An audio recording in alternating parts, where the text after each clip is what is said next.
dusenge. Acha kwanza tuanze tuombe. Mana yacu, Mana ushobora byose, wera witeka kibirenge kizima. Turagushima dukenguruka muno mwanya uduhaye. Yesu, akani kakanya Mana nzima wavuze muzakunyurukira. Wera witeka, wera sega basemahanga. Turaguhamagaye kibirenge kizima. Turakeneye kuboko kwawe, turakeneye mwuka wera, turakeneye mwuka wera yiruke mu mitima y'abana bawe Yesu Kristo. Mana nzima, Mana ushobora byose, ndakwinginze cyagico wamuwuruca ugomba kuvugana na Mose, ndagusabye ucururuke mwaka nokanya. Wera witeka Yesu Kristo, turaguhamagaye, turi imbere y'inyonga zawe kugira ngo ibitangaza n'ububasha bwamyerekane. Uri Imana, urakoze kandi kugiye kubikora. Ni mu izina ryawe Yesu Kristo umucunguzi wacu. Amen. Amen. Haleluya. Amen. Tukeze mu mwanya mwiza. Tunafika kipindi kizuri. Ndibaza ngira nta bantu batanzi nga. Nafikiri hakuna mtu hata mmoja anijue.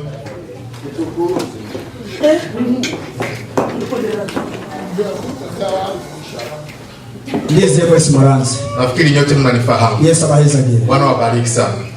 Nuko ijambo tugiye guhagarara pino Mose. Sasa neno ambalo tutasimamia kwa siku ya leo, tutaragira mbali, kabla tujafika mbali, ntabwo gushimira abarongozi bacu baduhaye no mwanya. Nashukuru kwanza viongozi kwa kutupa muda kama huu. Kandi namwe mwemeye ko dushobora gusangira ijambo ry'Imana. Hakuna nyinyi mmekubali tumaye mbele zenu. Yesu abahezagire mwese. Mungu awabariki sana. Nuko ijambo kwanza dutangurako, neno ambalo la tutaanzia eko, umukuru w'abakenyezi yarigeze guhubiri.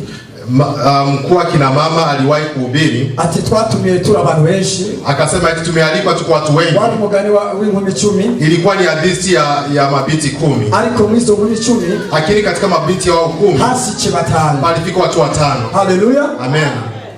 Wali kubera hasi batanu, ni kwa nini pamefika mabinti 5? Hari cyatumye hashika batanu, kuna sababu kimesababisha pakafika mabinti 5.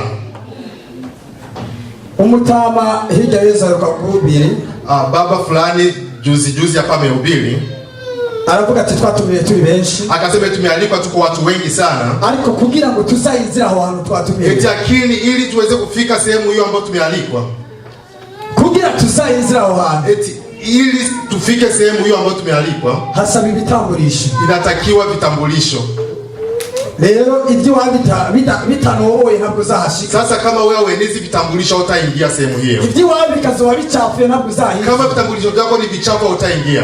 Waratumiwe hanyuma ugasanga invitation yawe ntabwo itomoye. Sasa umealikwa kwa invitation yako unakutana si nzuri utaingia. Turibuka ubugeni bwo iyo muri Afrika twavuyemo. Tunakumbuka harusi za Afrika huko. Iyo bagutumiye ku bugeni, kama umealikwa kwenye harusi, hanyuma hari abatumirwa n'abatatumirwa. Kuna watu walikuwa wanaalikwa na wengine walikuwa hawaalikwi. Iyo udafise invitation sasa kama hauna mwaliko hauwezi kaingia. Iyo udafise invitation ni winzi. Kama hauna mwaliko hauwezi kaingia. Wagumi nyuma. Ulikuwa ukibaki nyuma. Haleluya. Amen. Natwe twaratumiwe. Na sisi tumealikwa. Tumealikwa. Turi benshi. Tuko wengi. Ariko azayizira abantu. Akili pataingia watu wachache sana. Lakini sisi inakuwa vizuri sisi tukiingia. Inaweza kuwa vizuri basi mtapatabaki. Inaweza kuwa vizuri tukakutana huko juu. Haleluya. Amen.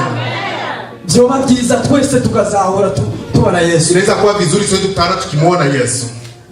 Nuko ijambo tugiye gusoma, basi neno ambalo tunaenda kusoma, umutwe wa majambo, neno la habari, amashengesho, maombi, maombi. Kuko na Yesu aligisiza bigishwa biwe. Hata na Yesu alikuwa akifundisha wanafunzi wake. Amashengesho ari ubwoko. Maombi yako katika vipande fulani. Leo mugihe amashengesho ari ubwoko, sasa kipindi maombi yao katika vipande fulani na fulani, tukwiye kumenya mbega bisigura gute. Sasa tunabidi kutambua yana tafsiri nini. Amashengesho, maombi ni connection ya wewe na Imani, ni kama muunganisho wa wewe na Mungu.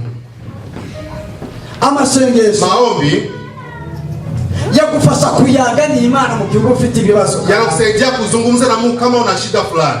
Amashengesho, maombi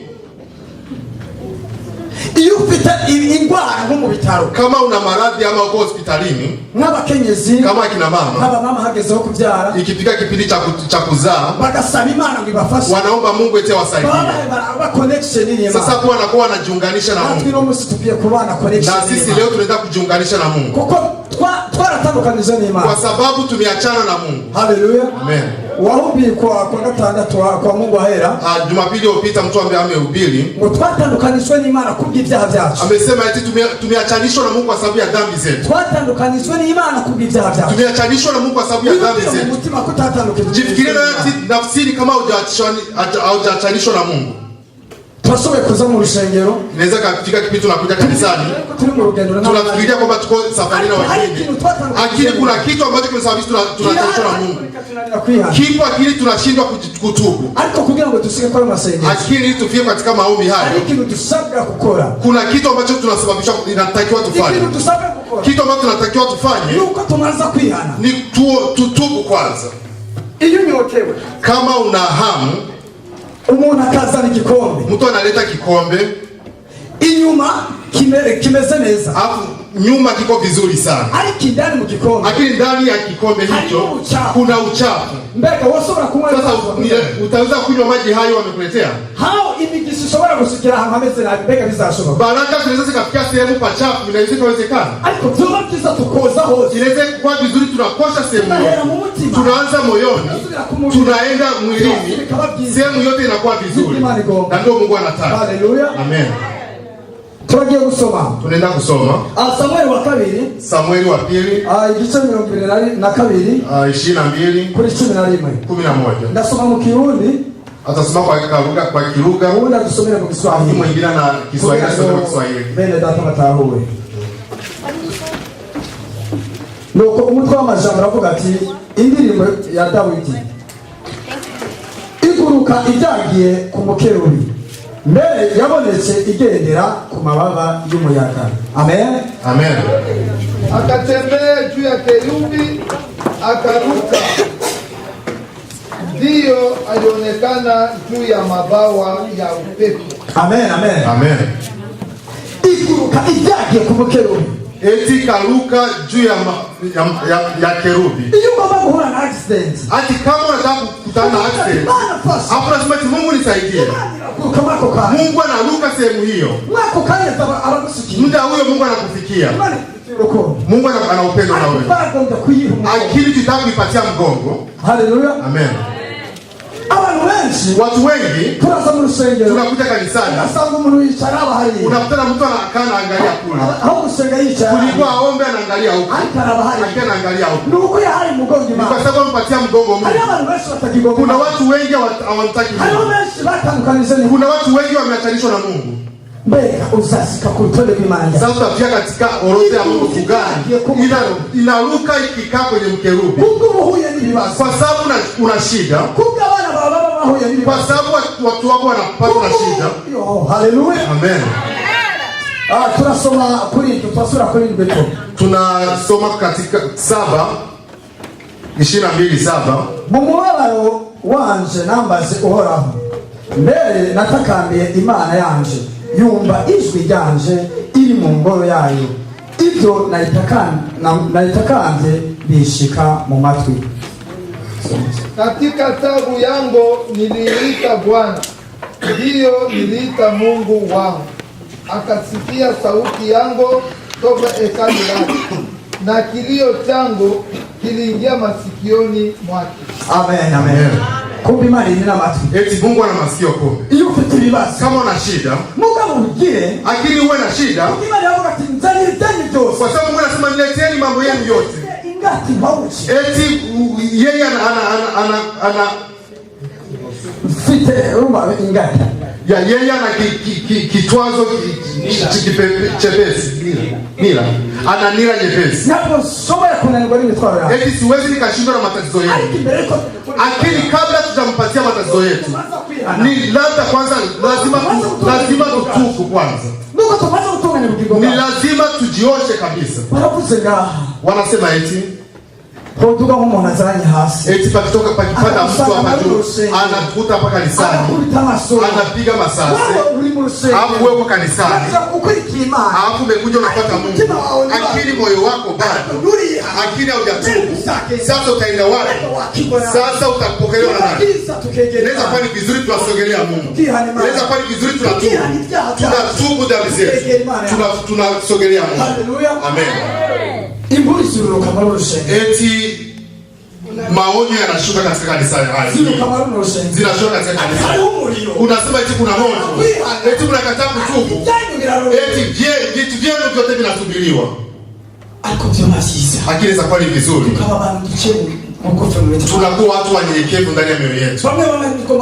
Wengine watu wengi hatutubu. Vitu tunatenda kwa Afrika. Kuna vitu vingi tumetenda huko Afrika. Kuna vingine tunatenda hapa. Lakini tutamwomba. Daudi amemuita hivyo. Alikuwa anataka kuuawa. Akaona Mungu amemfungua. Akasema Mungu ataniombe swala hili. Acha niombe swala hili. Kwa sababu nilitoa sehemu hii na si atuelewe. Watu wa Mungu tumetia miti katika masikio yetu. Injili inahubiriwa hapa. Wapasie wanaongea hapa. Eti wale wengine wanasema tu. Wale wengine wanasema tu. Hawasemi neno lingine. Sababu wanasema neno hilo ni kwa sababu wanahitaji wasiulizi mambo yale. Lakini vizuri tuoshwe ili tuweze kuomba maombi na Mungu atusikie. Amen. Ili tuombe na Mungu atusikie. Lakini kabla hujatubu utapigwa, nitapigwa, sote tutapigwa. Lakini tutubu, tumsogelee Bwana. Huko nje kuna watu wengi wanataka kusikia neno la Bwana. Lakini tukikuja hapa, akili zetu, masikio yetu, tunajifikiria mambo ya nyumbani. Haleluya. Inaweza kuwa ni vizuri tunasogelea Mungu. Maonyo yanashuka. Tujitakase. Tujitakase kwa sababu Yesu anakuja. Inaweza kuwa ni vizuri akija sote tukiwa watakatifu, tukiomba Mungu anatusikia. Inaruka ikikaa kwenye mkerubi. Kama ukiomba kwa kweli, Yesu anakuja hapo hapo. Haleluya. Amen. Watu wengi tumekuwa na mioyo migumu. Tumekuwa na mioyo migumu. Utaulizwa, nitaulizwa. Watumishi hapo wataulizwa. Lakini sio wenyewe wamekufa msalabani kwa ajili yetu. Maneno ya Mungu wanatuambia. Wanakuja hapo wanatuambia tutubu. Wanakuja hapo wanatuambia maneno ya upendo. Wanakuja hapo wanatuambia mambo mengi. Lakini tunasema eti hawa ni wachungaji wetu. Lakini pastor sio amekufia msalabani. Lakini mchungaji kama atubu na yeye atapigwa fimbo. Na unaambiwa injili kama utubu utapigwa. Tuombe Mungu, tuombe maombi yanatoka kwa Mungu. Haleluya. Amen. Kanisa la leo ni watu ambao tunapaswa kujazwa na Roho Mtakatifu. Kwa sio mtu mwingine atatuangalia vibaya. Ni vizuri tujazwe na Roho Mtakatifu kwa kuomba, kwa kutubu, kwa kujazwa na Roho Mtakatifu. Kwa sababu Yesu anakuja akitukuta tuko hivi.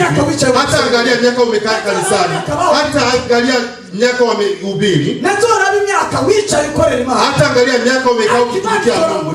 Lakini Mungu ataangalia nafsi yako. Mungu ataangalia haraka yako. Mungu ataangalia nafsi yako. Siku inaisha. Daudi akaomba Mungu. Akasema eti Mungu, eti nakushukuru. Natwe tukigusenga. Ni lazima tuombe. Tumuoneshe Mungu. Maombi ni tatizo. Tunashuka matisi iratigita ihinda agashitsi. Amatanguriro y'ijuru aranyiganyiga atigitisha n'uburake bwayo. Nani? Alafu inchi ikatikisika na kutetemeka, misingi ya mbingu ikasukasuka, ikatikisika kwa sababu alikasirika. Amen, amen. Haleluya. Amen. Amasengesho. Eti maombi ya Daudi asenze. Maombi ya Daudi ameomba. Eti dunia ikatetemeka. Dunia ikatetemeka. Na sisi hata tuombe, hapo watu ambao wametufunga watoke. tuondoke, watu wamefunga mambo yetu wakimbie kwa sababu ya maombi. Maombi akasababisha mtikisiko mbinguni, akasababisha tena Mungu alikuwa analala akaamka. Kama unalala, kama unaumwa, unakuja hapa kama ujiombee, usifikiri kama utapona. Lakini za kwani vizuri ukija hapa ukajiombea mwenyewe peke yako nafsini, alafu na penyo kitubu ndio utapona. Haleluya, amen. Maombi ni lazima tuwe na maombi. Muda saa moja tu ya kuomba. Tunamaliza tuko tunaangalia TV, tunaangalia tukiangalia telefoni, tunaangalia tukichat, tunamaliza saa moja tuko tunaongea. Saa moja tu. Eti amesema eti nipatieni saa moja tu. Nipatie saa moja tu muombe. Akili tunashindwa. Akili tuangalie tumepotezea wapi. Maombi tuangalie tumepotezea wapi. Ili tukuje tena mbele katika mkono wa Bwana. Haleluya. Yesu anakupenda na mimi ananipenda. Ili tuweze kubadilika, tukubadilike kwake Yesu. Tukiomba kwa kweli, hapo nje patakuwa watu wengi watabadilika. Kuna sehemu nilikuwa nimefika jana, wakasema eti wewe mbona unakuja hapa siku zote? Kuna nini? Eti mimi nakuja hapa ili mambo yawe mazuri. Unasema eti unaomba wapi? Eti mimi ni Mkristo. Eti sisi tumehangaika tena hatuna sehemu ya kuingilia. Eti tukipata na mtu wa kutuombea vitu vyote vinatutoka ndani. Na tunaweza kukuja kanisani kama watu wengine. Eti hapo nje ni watu wengi wanatafuta Mungu. Waitafute kivipi? Tuanzie hapa hapa. Tuanzie hapa. Hapo nje tunakuta mtu akisikia tukisituma ndani ya roho, akisikia tukiomba, atasema eti sehemu ile kuna. Usije hapa unaimba. Hapa kuna Mungu. Na hutaki kuonyesha. Tuonyeshe kama kuna Mungu. Alafu tuombe kwa kweli. Alafu tukitubu dhambi zetu. Tusiangalie mchungaji, tusiangalie watu wengine, tusiangalie walimu, lakini tusimame kwa mkono wa Mungu. Haleluya. Amen. Haleluya. Amen. Tusio watu wa usingizi. Yesu atutusanga tukisinzia. Yesu atukuta bado tunasinzia. Eti maoni anasema. Eti niko nakuja. Unajiandaa kivipi? Unaomba mara ngapi? Waislamu wanaomba mara 5 kwa siku. Wewe unaomba mara ngapi kwa siku? Mara ngapi unaomba kwa siku? Mara ngapi unaomba kwa siku? Mara ngapi unamuomba Mungu, unamuita Mungu kwa siku? Mbona kimbia katika mambo yako? Mbona kimbia katika mambo yako? Yesu akija atakukuta huko. Eti nitakuja kama mwizi. Nitakuja kama mwizi. Lakini ukiomba, ukitubu, ukisikia una connect na Mungu, imani halisi zako pia. Mungu kuna kitu atakwambia. Na ndio maana wengi unakutana yuko mwishuba. Wengi unakutana wana mizigo lakini wanashindwa jinsi ya kutua. Msashuka jari. Utajibua siku gani? Bikenewe bidii. Inatakiwa bidii. Muda uipatie Mungu muda. Uwe mbele za Mungu. Na yeye atakuona. Haleluya. Amen. Tunaendelea hapa katika 9. Umwotsi upunduka mu mazuru yayo, umuriro uva mu kanwa kayo urayigiza, amakara afatishwa nawo. Nani? Moshi ukapanda toka pua yake na moto toka kinywa chake ukakula, makaa yakawasha nao. Haleluya. Amen. Nuru mochi uvaye gute? Eti moshi unaweza kutoka ndani kivipi? Umwotsi upunduka mu mazuru yayo. Uyisenza umwotsi ndani mazuru. Eti kama naomba moshi ni lazima utoke katika mapua. Uyisenza mukuri mu mwero. Kama ukiomba katika ukweli na kiroho, moshi unatoka mapua. Haoni imani tutabani. Hapo ndio Mungu anatuponyea. Iyo ndani mwisho. Kama unalala usiku, utasenze. Kama hujaomba, natuhora wumva nk'abantu batasenga bamwe kama watu ambao waombi akina hawasemi mara nyingi. Mungu atusaidie. Watu wengi hawasemi. Kama unaomba moshi unatoka mapuani. kwa sababu ya maombi yako. Kumbe Mungu ana mapua. Haleluya. Amen. Acha tuendelee kwa 12. Umwiza iugira irema nisagiriye. Isagirirwa n'ibicu bibungenze amazi. Ibicu bitwaye intunda byo mu ijuru. Ubwiza bukayangana buri imbere yayo butuma amakara yaka. Uhoraho aturagara ari mu ijuru isu ubusumba byose avugisha ijwi ryiwe. Amen. Amen. Akafanya giza hema zake za kumzunguka, akakusanya maji mawingu manene ya mbingu. 13. Kwa bunga mbele yake makaa ya moto yakawashwa. 14. Bwana akapiga radi toka mbingu, aliye juu sana akatoa sauti yake. Amen. Amen. Amen. Ndibaza n'amajambo twese twumva. Na pia ni maneno sote tumesikia. Benshi watu wengi biragoye ko begera Imana kugira ngo bayisenge. Ni vigumu sana kusogelea Mungu ili wamuombe. Kuvuga yuko ndi Mkristo. Kusema eti mimi ni Mkristo. Nabwo kigoye na gati. Eti hiyo ni jambo rahisi. Kuvuga yuko ni pastor. Kusema eti mimi ni mchungaji. Nabwo kigoye na gati. Ni jambo rahisi. Kuvuga yuko ndi mwalimu. Kusema eti mimi ni mwalimu. Ni jambo rahisi. Kuvuga yuko ndi diakoni. Kusema eti mimi ni mdiakoni. Ni jambo rahisi. Lakini kitu ambacho Mungu anahitaji uwe Mkristo wa kweli. Mungu akuone ukiomba, ukiwa unajibiwa, ukiomba ukajibiwa.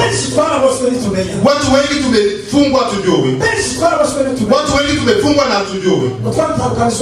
Eti tumeachanishwa na Mungu kwa sababu kwa kuomba kwetu. Mungu ni Mungu wa maajabu. Eti Mungu anashuka eti usiku ama usiku eti inafanya kwa sababu inaona kuomba kwako, kwa sababu inasikia maombi yako. Sasa kama uombi utasubiri mimi kuombee? Utasubiri mimi kuombee? Nikuombee siku gani? Lakini lazima tuombe maombi yetu au muangalie Mungu, kwa sababu vitu vingi vinatafuta. Kama ukilala hata ukitembea, watu wengi wanakufia huko barabarani. Watu wengi wanakufia huko barabarani kwa sababu hawana Yesu. Lakini kama watu wako hapo nje kabla hawajakufa wanahitaji Yesu, kama hata sisi hapa tukianzia hapa, tukianza tukitubu, tukaomba katika upendo kweli na usi, tunakitoka hapo nje tukihubiri habari njema ili na wenyewe waje hapa kwa Yesu. Watu wengi wanahitaji Yesu. Sisi tunasikia habari ya Mungu, tunasikia habari njema, tunasikia habari njema katika nyimbo, katika tunasikia habari njema sehemu zote, lakini ni vizuri tukibadilika. Dawidi alikuwa akitenda dhambi asubuhi na jioni, akila alikuwa akikimbia kwa Mungu, akasema eti Mungu nisamehe. Na ukitenda dhambi ukikimbilia mbele za Mungu ukasema eti Mungu nisamehe, Mungu atakusamehe. Mungu atakusamehe. Hakitakuwa vizuri tukazobana na mwisho tukakutalia sije juu mbinguni. Neno baba kwa amehubiri hapa, tumeitwa tuko wengi, lakini patafika mtu mmoja tu. Itakuwa ni vizuri kama jinsi Mungu anavyosema, sote tukakutalia huko juu mbinguni. Tuombe kwa sababu mambo mengi yanatupigania. Ni vitu vingi sana vinatafuta watoto wetu, ni vitu vingi sana vinatafuta familia zetu, vitu vingi sana vinatafuta waume wetu, wake wetu, ni vitu vingi vinawatafuta. Sasa kama utasogelea mbele za Mungu, kama utasogelea mbele za Mungu, kama uombi, Mungu atakufungua vipi? Mungu atakusaidia vipi? Hakitakuwa ni vizuri tukasimama katika mkono mmoja, tukasimama katika mkono mmoja, tunaangalia Yesu, tukasema eti Mungu tumefanya dhambi, Mungu nimepoteza, lakini naomba unipeleke katika mstari. Lakini nirudishe katika mstari. Haleluya. Amen. Haleluya. Amen. Tunamanuka. Tunashuka. Reka tusome Ibyakozwe n'Intumwa. Acha tusome Matendo ya Mitume 25.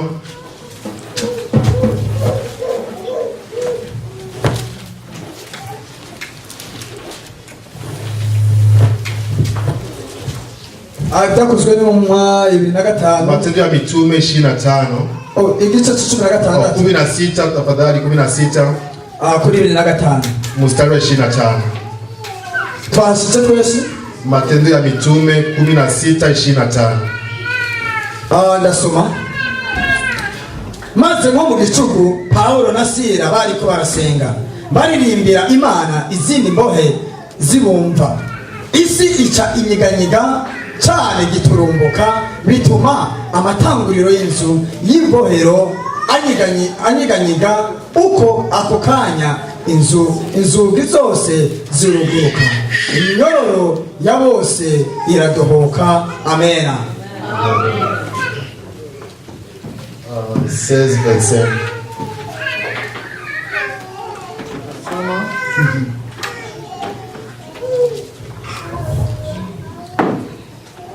Lakini katikati ya usiku Paulo na Sila walikuwa wakiomba kwa Mungu na kumwimbia sifa, na wafungwa wengine walisikiliza. 26. Ghafula nchi ilitetemeka sana, hata misingi ya kifungo ilitikisika, na mara moja milango ya kifungo ilifunguka na minyororo ya watu wote ililegezwa. Amen. Amen. Haleluya. Amen. Paulo na Sila. Eti Paulo na Sila bali bagiye kuvuga ubutumwa. Ito alikuwa kienda kuhubiri Injili. Lakini sasa wabaya, kuna watu wengi wataki kufanya mambo mazuri. Kuna watu wengi wataki kufanya mambo mazuri. Ukifanya kitu kizuri basi wanakasirika. Ukionya mtu wanakasirika.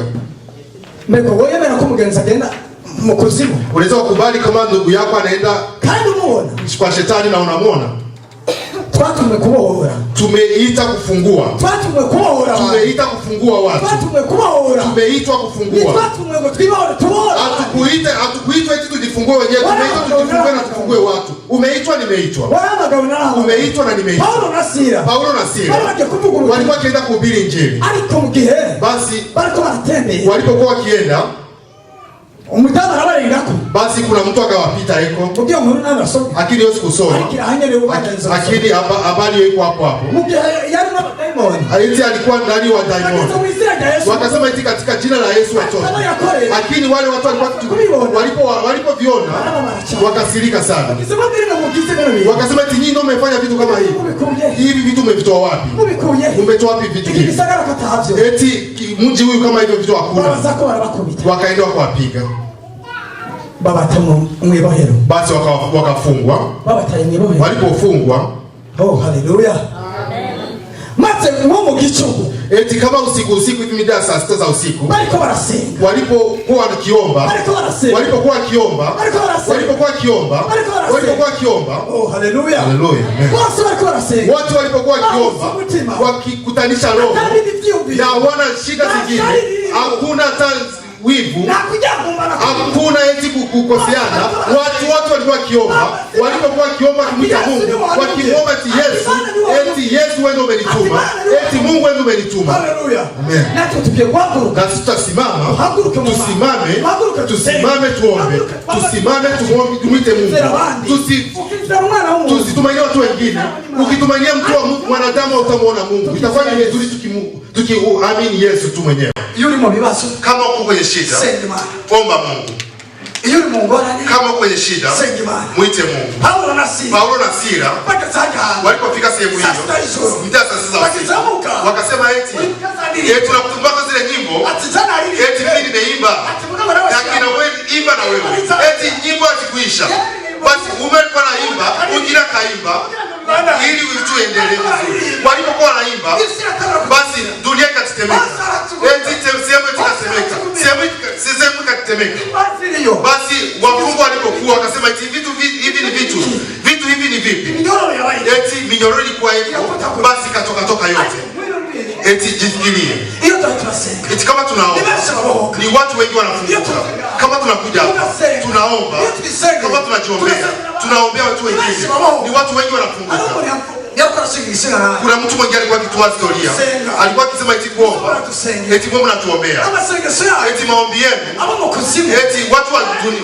eti watu wa huko kuzimuni anawakimbiza. Eti maombi yenu, eti watu waliwafunga, eti masheni yanafunguka. Eti maombi yenu, eti watu walikuwa wakikimbia nyuma, eti watu wanakimbia. Ati kama uombi, sasa itakuwaje? Eti Paulo na Sila wangetoka huko aje? Hawangetoka katika sehemu hii. Eti hawangeimba na kuomba. Sasa nasisi kuja kwa kanisani. Usije tu kujiona ni sisi. Akili tunakuja kumuita ni Mungu wetu mwenyewe. Amen. Eti siku inakuja kwa sababu yako wewe. Sikuja kwa sababu mchungaji. Sikuja kuangalia watu wengine. Akina kuja kufuata Mungu.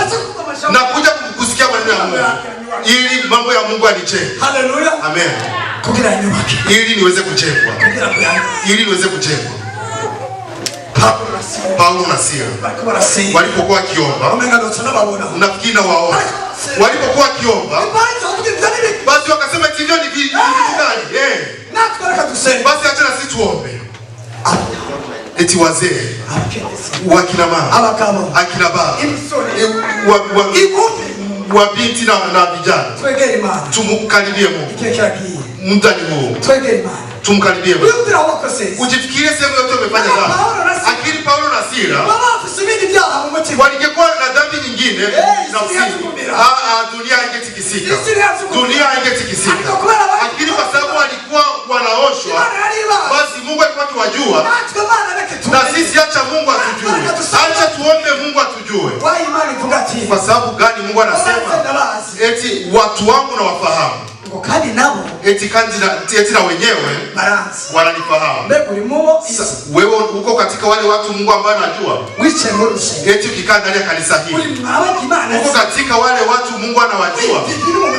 Ukijifikiria nafsini mwako, ukijifikiria yale mambo ambayo haujajua, eti Mungu anakujua. Eti Mungu ananijua. Akili za kwani vizuri. Yaani sote Mungu anatujua. Tukiomba tuangalie mtu fulani, tukamwita Mungu wetu. Tukimwita Mungu wetu, watu wote hawa kanisa yote itakuwa ni kanisa kubwa sana. Tukiomba, tukikutanisha, tukiomba katika nia moja. Haleluya. Amen. Haleluya. Amen. Sijui kama unanielewa. Paulo na Sila. Hii ni ishara kubwa tunaona ya kwanza. Ili wafungwa wote, katika kipindi wafungwa wote wakasema eti imekwaje? Eti mtu alikuwa akiwalinda, akasema eti mambo gani haya mambo ni mambo gani? Lakini Paulo akasema na sauti kubwa, akasema tukwenda sehemu yote, bado tuko hapa. Eti usijiue, eti bado tuko hapa. Lakini watu ambao wametutupa hapa wakatulinda, watu ambao wamefunga nafsi zetu wakatulinda. Eti tukiomba katika uwezo, tukiomba na uwezo, eti vyote hivyo vitafunguka. Vitu vyote hivyo vitafunguka. Vyote vitafunguka vyote. Basi kina baba atafunguka, mama atafunguka, watoto watafunguka, wabinti kina mama wote watafunguka. Tukiomba kwa uwezo. Amen. Haleluya. Amen. Haleluya. Eti tusiamini mchungaji eti tutatupeleka mbinguni. Kitu kitatupeleka mbinguni ni Biblia. Pamoja na kujiosha nafsini. Haleluya. Amen. Usikuja hapa tu unakuja kusikia nyimbo tu. Eti nimekuja kuangalia waimbaji tu. Lakini inaweza kuwa ni vizuri ukileta nafsi yako mbele ya Mungu. Ukileta nafsi yako kwa Mungu. Kwa sababu siku zinaisha. Eti siku zinaisha. Eti siku ambazo zinaisha sio ndo zinabaki. Eti sio ndo zinabaki. Eti vitu vingi. Vitu vyote vinabaki, vinabadilika. Vitu vyote vinabadilika ndani ya nchi hii ya Amerika. Sasa ni vizuri tukimbilie kwa Mungu. Haleluya. Amen.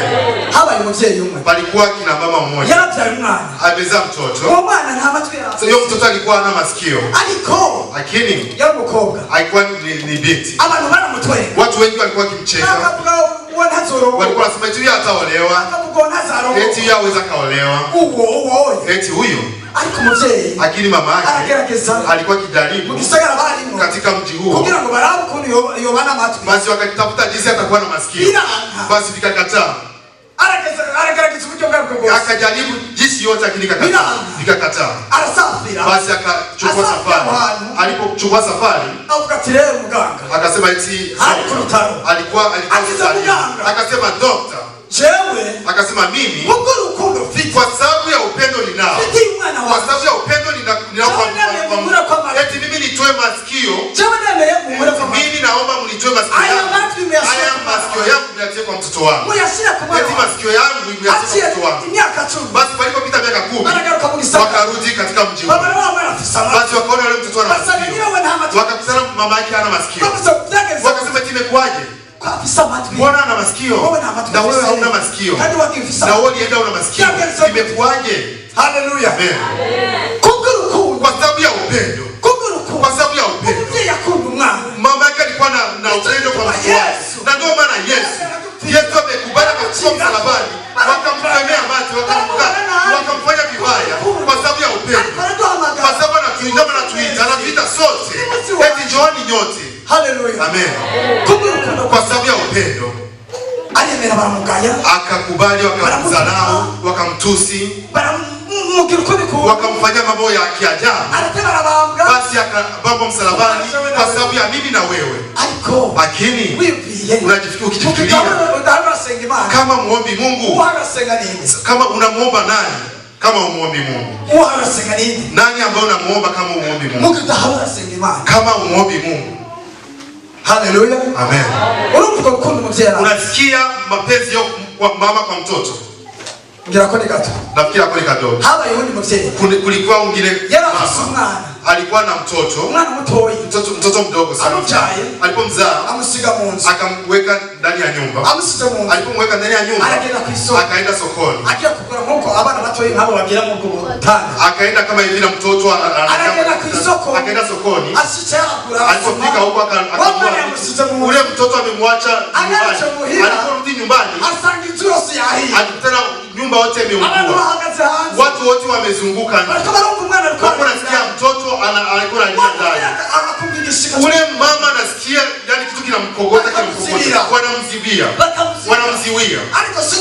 Basi kitu amezuba kidogo. Ule mama akakimbia ndani ya nyumba na ikuwa wakamoto. Alipokimbia ndani ya nyumba akachukua ule mtoto akamweka huko. Akamweka huko kwa ili atoke nje. Basi moto ule kumwokea usoni. Basi ule mtoto akamtupa nje. Alipotupia nje. Basi ule mama akamtoa alipokuwa usoni. Aliungua, yuko vibaya. Yuko vibaya. Yuko vibaya. Ule mtoto alikuwa basi siku zote alikuwa wakisherehekea. Akila akimuita mama yake alikuwa akimuita mama yake kwa sababu mama yake alikuwa vibaya. Na ndio jinsi siku hizi. Hii kama una shida hautaki kumuita Mungu. Kama unaona umepata kila kitu hautaki kumuita Mungu. Eti ule mtoto alikuwa akizala utra maika alikuwa amuite sana. Alikuwa sema eti wewe uko vibaya. Wewe unafanya vibaya. Lakini siku moja basi mama akamwita mtoto akasema eti njoo. Basi mtoto alipofika akamuonesha picha. Akamuonesha eti picha hii. Eti unaona huyu ni nani? Eti sikumjua. Lakini mama yake akamwambia hii picha ni jewe. Hii picha hii ndio mimi mama. Eti hii ni mimi. Eti mtoto akasema eti wewe kabisa wewe. Imekuwa kuaje ukakuwa kama hivi? Haleluya. Haleluya. Amen. Imekuwa kuaje wewe kama hivi? Akida kumwambia kwa sababu ya upendo ninao. Kwa sababu upendo ninao kwako. Na ndio maana nimekubali nikaungua. Nikaingia katika nyumba iko ndani moto. Nikaungua kwa sababu ya upendo ninao kwako. Lakini Yesu naye amekuwa na upendo kwetu. Akasema eti muniombe. Tumusenge. Eti muniombe. Tumuhamagare. Eti muniite. Ariko tumuhamagare. Eti tumuite akini. Imitima yacu irongoroke. Yani mioyo yetu ikiwa safi. Tumuhamagare. Tumuite. Ibyaha biturimo byavuye. Yani dhambi tunazo zilizatoka. Tumuhamagare. Tumuite. Ichuki yatuvuye. Yani chuki imeshatoka. Tumuhamagare. Tumuite. Ibyo tugiramo byaheze. Eti mambo yote mabaya tunatembelea kishatoka. Yesu ataguruka. Yesu ataruka. Atakuja. Ariko byaba byiza. Atakuwa vizuri. Tukaba abantu beze. Tukiwa watu watakatifu. Kuona bachungeye. Kwa sababu kuona mtu alikuwa akiwalinda, akachungera zikambohe. Akalinda wale wafungwa. Amaze kubachungera. Alipowalinda, abantu akavuga ati, akasema eti ngire nte. Eti nifanye nini? Bamubwira ati wizeye izina rya Yesu. Wakasema eti amini jina la Bwana Yesu. Utapona. Na kitu kiamini jina la Yesu utapona. Ni wizera Yesu. Ukiamini Yesu utapona. Numusigi nyuma. Usimwachi nyuma. Sina musigi nyuma. Usimwachi nyuma. Numusigi nyuma. Usimwachi nyuma. Ariko tozi mbele. Akili tuje mbele. Tuseme Mungu. Eti kuna sehemu nimetenda dhambi. Naleta moyo wangu kwako. Kugira musobozi. Ili uweze kuniwezesha. Haleluya. Amen. Ababa uwo muntu. Mtu huyo alikuwa akiwalinda. Akasema tukiamini jina la Yesu.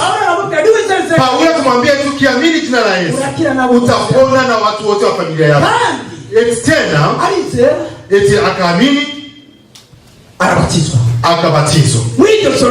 Usiku huo mambo yale yalipokuwa yote yamekuwa usiku huo. Mambo yote yalikuwa usiku huo. Kama kanya nasoma karanga. Mtu huyo anaweza nikasimama hapa. Nasema na akili ikifika hapo nje. Basi unapata na akili itakuwa ni vizuri. Ukikuja mbele za Mungu. Tunasema eti Mungu. Eti mimi nimepoteza. Basi kwa kuomba kwangu. Na hata kama sionekani mbele yako. Eti nilikuwa nasikia sauti. Nilikuwa naona ndoto. Lakini sasa hivi sioni chochote. Kuna watu wengi wa maombi walianza zamani, tumefika huku basi wakayaacha. Lakini kumbuke siku hiyo ulikuwa ukisimama katika maombi, Yesu akakuona. Yesu akakuona. Mambo yote umeongea siku hiyo wewe ndio unayajua, na hivyo tutarudi mbele yako. Atakuuliza mbona unakuja kanisani? Sasa umekuja ukatubu. Kuna watu wengi wanakuja katika mwaka huu, unafika hadi mwaka mwingine kutubu inakuwa tatizo. Tusiwe kama sisimizi nyingi. Tusiwe sisimizi nyingi. Lakini nafsi mwetu yani ikiwa vile vile inaweza kuwa vizuri tukija hapa tubadilike, tujue tunatafuta nani. Haleluya. Amen. Tubadilike, tujue tunakuja kutafuta nani. Hapo nje ni watu wengi wanahitaji injili. Ni watu wengi wanahitaji kufunguka. Sasa kama wafunguki, Mungu atatuuliza sisi. Damu yao yatakuwa juu yetu. Hatakuwa kwa juu ya wachungaji. Yatakuwa juu yetu. Itakuwa ni vizuri. Itakuwa ni vizuri tukimwomba Mungu tukiwa na nafsi moja, tukiamini Mungu wetu, tukiamini Mungu wetu. Lakini bado kwanza unajichunguza nafsini mwako. Haleluya. Amen. Kuko byinshi twakoreye mu makambi. Kwa sababu vitu vingi tumetendea huko kambini. Ni vingi sana. Hari abagiye kuraguza. Kuna watu wengi wameenda kwa waganga kienyeji. Kuna watu wengi wameenda kwa fumu. Hari abagiye kubana mafumu. Kuna watu wengi wametoa wameangusha watoto na bado hawajatubu. Kuna watu wengi wameenda watengeje hawajatubu. Kuna watu wengi wamekula dhambi hawajatubu. Lakini vyote hivyo kama utubu hautaona ufalme wa mbingu. Kama uombi kwa kweli, kama utubu, eti uombe Mungu akusamehe dhambi zako, Mungu atakukuta ndani ya dhambi zako. Itakuwa ni vizuri tukiomba Mungu. Makanisa mengi tunafika tunaeneza injili. Kuna watu wengi, kuna watu fulani tumefika huko tukaenda kuwatazama. Basi mama mmoja alikuwa akinena injili ya Bwana. Akasema eti injili kama hii. Sisi hatusikii injili kama hii. Hatusikii injili kama hii. Sasa kama injili kama hii tutapata siku gani? Eti inakuaje? Haleluya. Amen. Eti injili kama hii. Kuna viongozi. Kuna viongozi wao kama watano. Lakini wanasema eti injili kama hii hatupati. Lakini nashukuru wachungaji wetu wanaongea ukweli. Wanafanya dhambi na nibagisiga eti hawapaki mafuta damu. Haleluya. Amen. Ariko mubiri bisagara akili mingine wanapaka mafuta damu, lakini na wapiga damu. Na ni vizuri sisi tunapiga damu ili iweze kuondoka ndani ya nafsi yetu. Haleluya. Amen.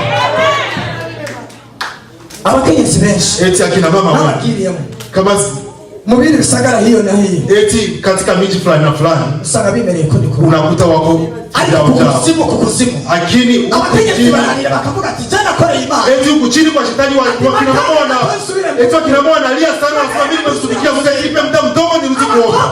Wakina dada wanalia, wakina baba wanalia, pasta wanalia. Eti nakuwa nimekosa mtu kunionya, nimekosa mtu kunipatia injili. Eti Yesu Kristo. Eti nitafunguka kivipi? Baralia bakavuga ati Imana kanya gatoyi. Wanalia wanasema eti nipe hata muda tu. Mambo yako yameshaisha. Lakini itakuwa ni vizuri na sisi tukisogelea Mungu. Tusogelee Mungu. Tuombe. Tuangalie tumepotelea wapi. Mambo ya kutubu. Utubu. Inaweza kafika usiku. Basi muda wote ule. Mumenye ngo Yesu atajana. Na haujui Yesu atakuja siku gani ama muda gani. Yavuze nzoza nk'igisuma. Amesema eti nitakuja kama mwizi. Mwanalivuga nirenga. Eti nitasema hivi niendelee. Eti nenda muambie. Eti kama utasikia ama utasikia. Mungu batoko. Kama utasikia ama hawatasikia. Eti nitajua kama muambie. Lakini kufunga kwa mioyo mubaborekana. Eti mubarekane rwa. Eti muache na kufunga kwa mioyo. Haleluya. Amen. Haleluya. Amen. Ana usigichaha. Hapa hakuna kupaka dhambi. Urataho akosiriza. Ukijua sehemu yote umetenda dhambi. Kale warasenga. Zamani ulikuwa muombaji. Umuntu atakubonya kiruka. Mchana alikuwa kikuona akimbia. Kale warasenga. Zamani ulikuwa kiomba. Ibyatsi mbere yako kabibona. Vitu vyote vilikuwa vikiwa mbele yako unaviona. Zamani ulikuwa kiomba. Ukumva ibintu byaza mu nzu bikiruka. Ukisikia vitu vinakuja ndani ya nyumba kwa kuomba kwako vinakimbia. Arukubu uyi. Lakini sasa hivi inyota yo gusenga nayo. Yaani ile tamaa ya kuomba haipo. Tuombe Mungu atupatie ile tamaa. Tuombe Mungu atupatie tamaa ya kuomba. Tuombe Mungu atupatie tamaa ya maombi. Tuombe Mungu atupatie kiu cha maombi. Hawa si ndio watatuamsha. Kama hawatatuamsha. Kama uamshi wewe au uamki wewe mwenyewe. Watasema na waendelee. Akili itaonekana wameongea. Akili itakuwa ni vizuri. Tukiamshwa nafsi wetu tukitenda kazi ya Mungu, pia tuangalie vitu fulani, kama tusukumani, kama tutupiani maneno, lakini tunajua nani ametuita, kama ni Mungu yeye mwenyewe peke yake, kama ni Mungu wa nguvu, kama ni Mungu wa nguvu, kama ni Mungu wa nguvu, na kama tunasubiria hitaji ama matawi huko juu mbinguni. Haleluya. Amen. Haleluya. Amen. Abo munzu yiwe eti watu wa nyumba yake barabatizwa bose. Eti wote wanabatizwa. Eti usiku huo wakakubali Yesu. Na kipindi hicho alikuwa kimkataza zamani, eti piga watu hawa, piga watu hawa, anasema neno la Bwana. Lakini usiku huo akasema eti kwa miujiza nimeona, eti mimi nakubali Yesu, eti na familia yangu yote, na pia sijabatizwa, eti nibatizeni usiku huu. Haleluya, amen. Na sisi ni lazima tubatizwe. Watu wengi wameshabatizwa, lakini kitu nataka kubatizwa Yesu ni katika Roho Mtakatifu, ni katika Roho Mtakatifu. Tubatizwe ndani ya Roho Mtakatifu. Kama tubatizwe ndani ya Roho Mtakatifu, yote ni dhambi, bure. Batenda tunatupiana majambo. Eti unapika tunabaki na unakula misaya, na baki tunakunja na kunja misaya. Eti nabaki na kunja na kula meza. Eti inaweza kuwa ni vizuri. Eti eti Paulo na Sila, eti walikuwa wakiongozwa na Bwana, walikuwa wakiongozwa na Roho Mtakatifu. Haleluya, amen. Na sisi tuwe na watu wa kuongozwa na Roho Mtakatifu, kwa sababu walikuwa hawana dhambi, walikuwa ni watu watakatifu. Na sisi acha tuwe watu watakatifu kama Stefano. Tuangalie sehemu nimepotezea, uangalie sehemu nimepotezea, kwa sababu vitu vyote vinatafuta familia yangu ni vitu vingi sana. Vitu vyote vinatafuta watu wangu ni vingi. Vitu vyote vinatafuta kazi yangu ni vingi. Vitu vinatafuta bwana wangu au mume wangu ni vingi. Na ambavyo vinatafuta mke wangu ni vingi. Lakini kama nimepiga goti, nikapiga goti nikasema eti Yesu nakuhitaji, Yesu nakuhitaji, eti nitafunguka kivipi? Basi nitasema eti vile ndio hivyo, eti injili ndio hivyo, eti wa pastor wetu ndio jinsi walivyo. Akili jifikirie nafsini mwako, jifikirie nafsini mwako, jifikirie nafsini mwako. Sehemu yote imepotezea, sehemu zote umepotezea kwa kuongea na Mungu kwako, kwenye sehemu umepotezea. Kama tunaomba eti dunia inatikisika, kama tunaomba eti kuzimuni wanakimbia, kama tunaomba eti hata mchali kwa na plani za kuja kwako, basi anatoa ndugu, kwa sababu anajua Mungu ni Mungu mwenye uwezo, Mungu mwenye uwezo. Kwa sababu kimuita basi ni muda mfupi tu inakuwa imefika. Lakini sote tumekuwa watu wa mioyo migumu sana. Haleluya, amen.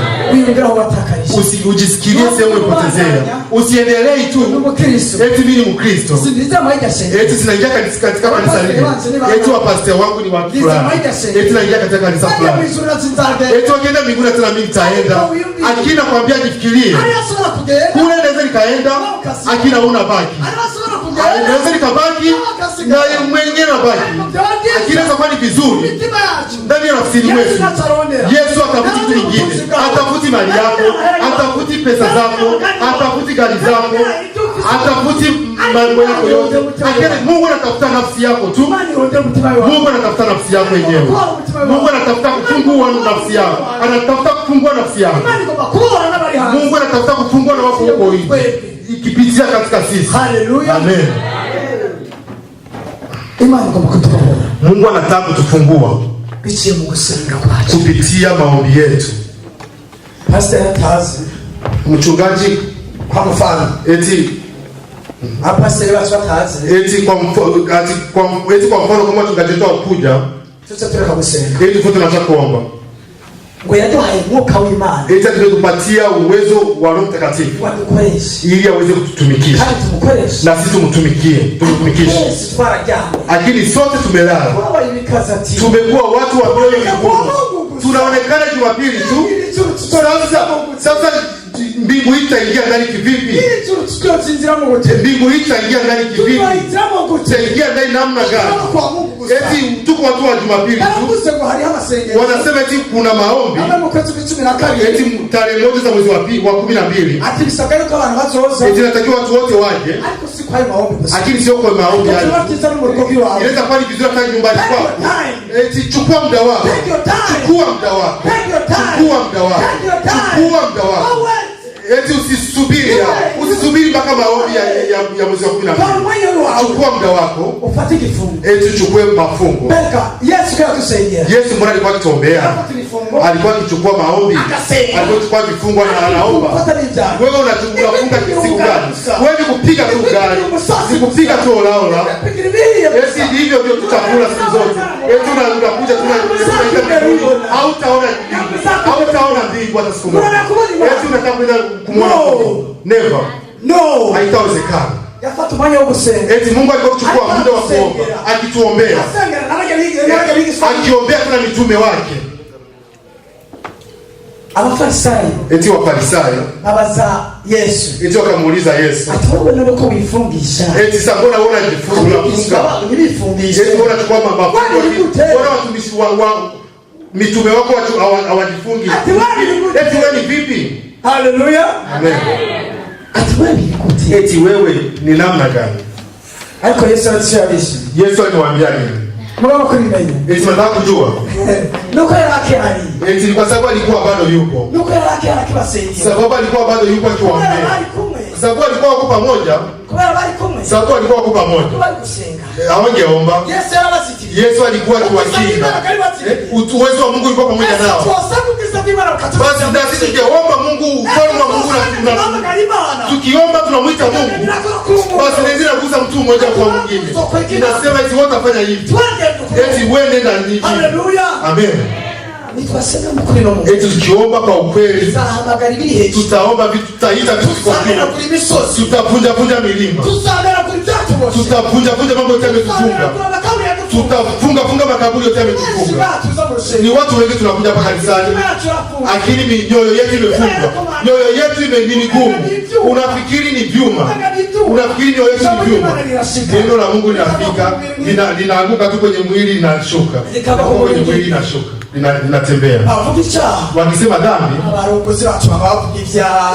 eti watu wahubiri wetu wa siku zote wanasema dhambi, lakini haviishi. Nimesikia watu wako wakisema eti tukienda kanisani eti wanasema dhambi, tukienda kanisani eti wanasema sisi. Hawasemi nyinyi wenyewe, wanasema watu wote. Kama mwenyewe unajisikia hizo moyoni, lazima utambue umefanya dhambi sehemu gani. Haleluya. Amen. Unajua umefanya dhambi sehemu gani? Unajua umefanya dhambi sehemu gani? Lakini safari vizuri. Basi tukimwita Mungu, kanisa linakuwa na roho mtakatifu. Inasikitisha.